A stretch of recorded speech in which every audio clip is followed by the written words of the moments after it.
Chemical compounds are small, complex and numerous. In order to identify them, the OPCW has several techniques that they can use. One of the most common techniques is GCMS. I went to the lab to find out more. Hi, I'm Katie.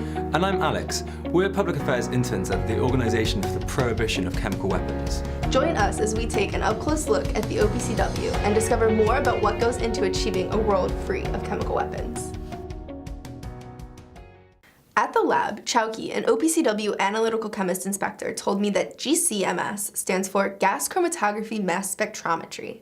Gas chromatography being the separation technique, and mass spectrometry being the analytical technique. When combined, they can tell you what chemical compounds are present in a sample. He also told me about the different kinds of samples that can be used. Mainly, actually all kinds of samples can be relevant for us. It can be a bulk organic or liquid sample. It can be solid like soil or rubber. It can be a wipe sample taken from inside a reactor, a vessel, a piece of concrete or a tissue.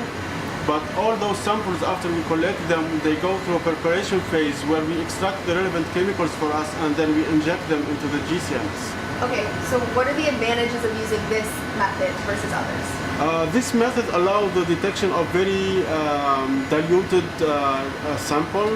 It can go to the level of parts per millions. And the detector, the MS detector, can allow us to have access to molecular information that can confirm the ID of the chemicals that we are looking for.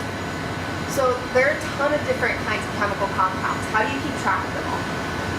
For that purpose, we use what we call OCAD, which is an abbreviation that stands for OPCW Central Analytical Database, which is a database that includes all or most of the scheduled chemicals that we have.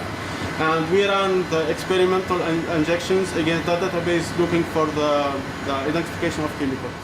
The amount of detail needed to identify a single chemical compound is astounding. If you like chemistry and want to work in a hands-on environment, consider a career as an OPCW analytical chemist. Look for the link to our jobs page in the comments section below. If you want to know more about the work of the OPCW, check out the other videos in this series. And don't forget, like, comment, and share.